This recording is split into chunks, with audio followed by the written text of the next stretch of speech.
Patter, Grag, November 1847. This is breaking my heart.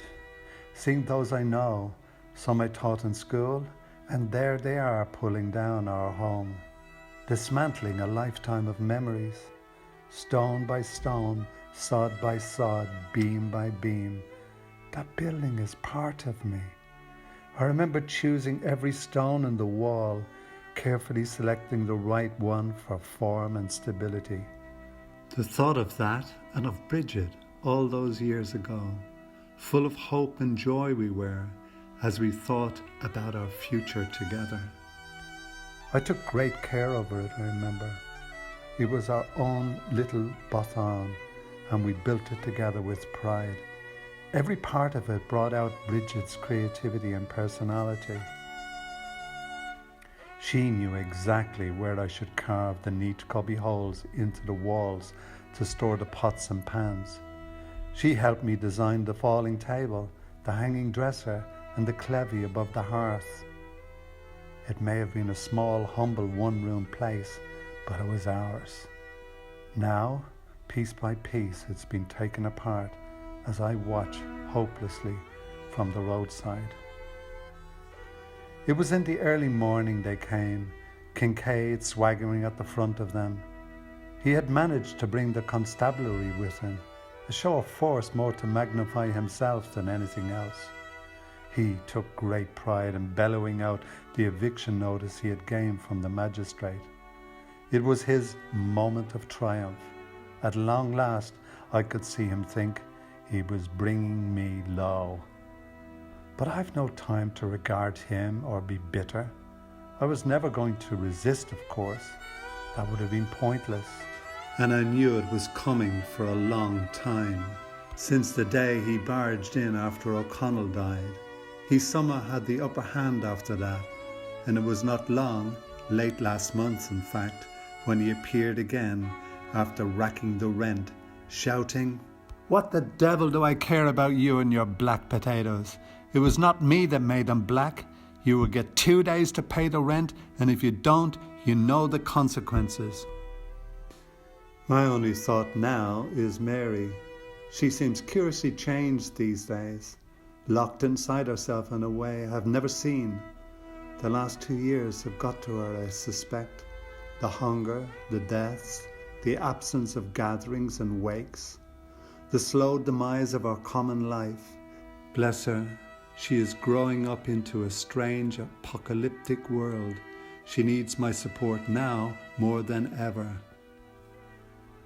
But at this moment, I need time to absorb this, to say goodbye. I look at my friends, neighbours, companions, and I see that a great fear has gripped them all, and they have been broken. There's no music among us, no dancing, no celebration.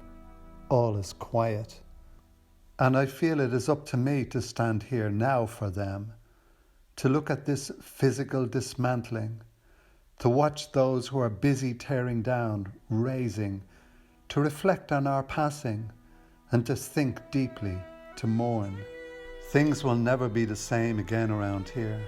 The life we have shared together is gone now.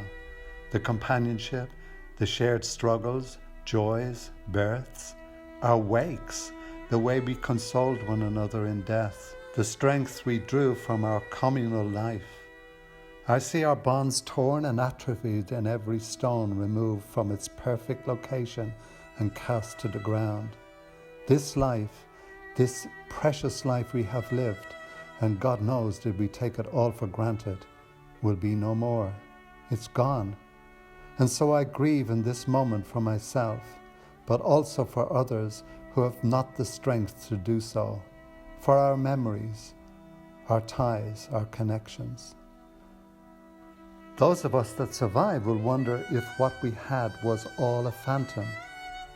I see my neighbours so traumatized by this that they have forgotten who they were, who they are, and who they can be. In deep silence, slow tears, wordless prayer, I acknowledge and remember for us all. I have to sit down now on the stone wall on the other side of the boreen, Mary silently beside me. The day is passing and the late afternoon autumnal sun is coruscating in its transcendental, exquisitely ethereal, incandescent light as it radiates across the meadow beyond the now broken house.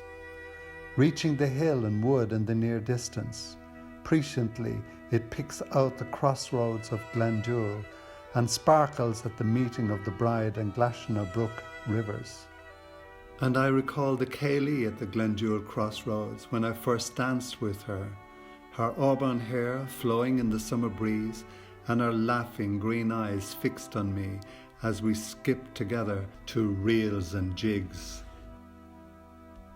Memory overtakes me now, and I'm sitting here with Bridget, pregnant with our child, in a late October evening just like this one, and the same light is gracing our horizon.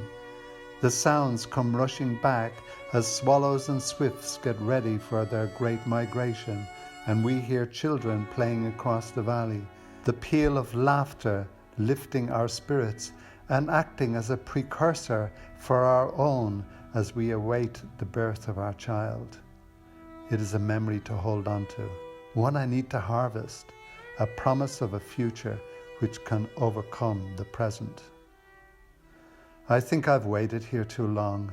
Night has suddenly fallen around the both of us, and it has become bitter. We have to move. Thank you, Mustor. I needed to do this. We rise together and move up through the village. Mary asks me to knock on doors. I know it will be futile. Our neighbours, our people, have long since closed their homes on one another, fearful as they are of the famine fevers. Each knock is hollow and empty. My voice comes back to me, unconsoled. We move together up the Boreen out of the village and strike out for the road to Cork. Late in the evening we huddle together, like we have not done since she was a small infant. Desperate for warmth, under our shared blanket, we spend a night in troubled sleep.